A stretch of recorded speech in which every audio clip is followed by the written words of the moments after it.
Hi guys, welcome to the weekly recap, your number one source on the internet for news, sports, entertainment, and information. Uh, Last weekend, I was looking forward to shooting a video at a dog costume parade that they were going to have in the local dog park. Turns out it got rained out, and earlier this week I went over there to see if they didn't have a sign announcing that it was rescheduled. It's the theme is like Halloween, and I've never seen a dog in a costume, and I'll bet a lot of you haven't either. Anyway, rained out. Went over there, no indication whether it's going to be rescheduled for this weekend. But I did get an opportunity to take a look at the dog park, which I had never seen before, and I thought you might be interested in looking at it too. Here's what the Vero Beach dog park looks like.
Yeah, if they have the dog parade this weekend, I'll be there. The next thing is I've got a tip of the week, and it's something that's been on my mind for a while. Here, check it out. As you may know, you probably do know, I walk for exercise. And to me, what's amazing, absolutely amazing, is how many people don't know how to walk properly. So for this week's tutorial, I'm going to demonstrate it. So let's take it in steps. Step number one is make sure you got the right kind of shoes on. Don't walk in flip-flops or sandals or anything like that. Get yourself a good pair of shoes, a good pair of sneakers. Wear that. Next thing is your posture. Keep your spine straight. Keep your shoulders back. Keep your head aligned over your spine. And this way you'll get the maximum benefit out of walking. Now, there's an important point here, and it has to do with your big toe. What you should do is visualize a white line going down the center of your body and stretching out in front of you. When you walk, you want to put your big toe on that white line. If you don't, you misalign your hips, you misalign your posture altogether. For example, people who walk with their feet splayed out like this, they're screwing up their hips, they're gonna end up slouching, they're not gonna look good. And the same way, if you do it the opposite way, you have your toes pointed in, you're not walking properly. And once again, you're gonna put all kinds of stress and strain on your hips. Now, the final point, the final step in this is the one that's the most complicated. And that's this. When you're walking, when you move your right leg forward, you should be moving your left arm forward. Similarly, when you're moving your left leg forward, your right arm comes forward. So this is somewhat exaggerated, but watch. That's the correct way to walk. If you don't do that, you throw yourself completely out of balance. For example, if when your right leg comes forward, your right arm comes forward, all the weight is on one side of your body. You're again somewhat discombobulated. Same way with moving the left leg and the left arm. Don't do that. It's opposite. The legs and arms are operating opposite. Practice them. You'll get yourself into fine walking shape. Yeah, if you adopt these procedures and practice them, you're going to have a much more satisfying walk. And by the way, if you're going to practice, don't practice till you get it right. Practice till you can't get it wrong. That's the way you do it. Now, I had promised last week to do a demonstration of how to put a body on the paper puppet that I made. And because that video triggered a lot of controversy, I had people who were wildly in favor of it and people who were opposed to it. They thought it was too long and tedious. So what I decided to do was hold off on that and get your view as to whether this is a worthwhile thing to do. So instead of that, what I did was I reached into the archives back to the year 2014, and here's a little bit in the knowledge segment of the recap. Here you go. Well, what we have here is a loaf of sliced bread. Sliced bread, the gold standard in innovation for a long time, as in the greatest thing since sliced bread. But where did sliced bread come from? Let's get on our bikes and find out.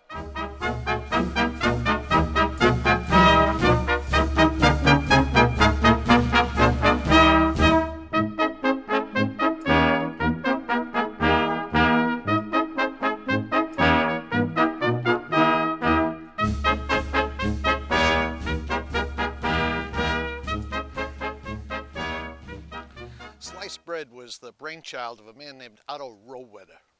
Otto Rohwedder was born in 1880 in Missouri.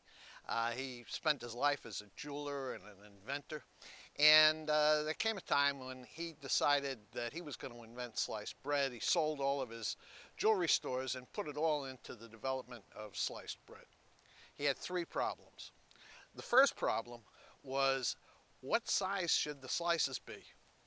And he came up with a pretty clever idea. He took an ad in several large newspapers, and over the course of 3 or 4 months, he got 30,000 answers. He collated them all and then decided on what the width of his bread would be. His second challenge was how to cut the bread. And what he came up with was the concept of a pair of knives, blades, positioned right against one another, moving in opposite directions, and an entire bank of these things. Think in terms of like an electric knife that you might have for cutting a turkey, how the blades run against one another. His idea was to get a whole bank of these things, set them a correct distance apart, and push the loaf of bread through them. Now, that would keep the bread fresh, because the loaf would close up as soon as the knives passed through. However, his problem was keeping it fresh thereafter. His third challenge was how to keep the loaves fresh, because once air got between the slices, it would get stale pretty quickly. His original approach had been to stick a long thing like a knitting needle through the loaf and try to use that to hold the slices together. It didn't work too well. Then he came up with the idea of modifying his machine so that after the loaf was sliced, it would automatically be wrapped in wax paper, and that did it. And he got a bankrupt baker to give it a try. On July 7th, 1928, the first loaf of sliced bread, successful loaf of sliced bread, was sold in the United States. And of course, the rest is history. Wonder Bread came along and really made it popular. It was banned for a short period of time, about 3 months during World War II, because they thought the wrappings that you needed to use on sliced bread was too thick, but that ban was replaced. I mean, it was a total outcry from housewives who now had to go back to slicing bread by hand. So anyway, that was Otto Rowoeder, a pretty tenacious guy, and he gave us sliced bread, and everything else is the greatest thing since. That's history on a bike.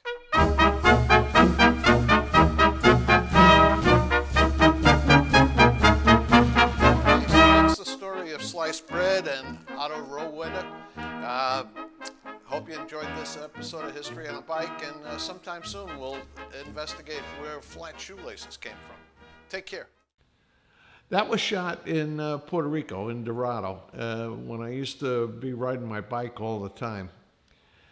Well, we've got what's going to be a so-so weekend, I think, for Vero Beach. The weather has been a little rainy, a little cloudy, but one way or the other, we're going to have a good time. Certainly hope you do too, and I hope you come back next week. And remember, let me know your view as to the, how to put a body on that paper puppet. All right, everybody, take care.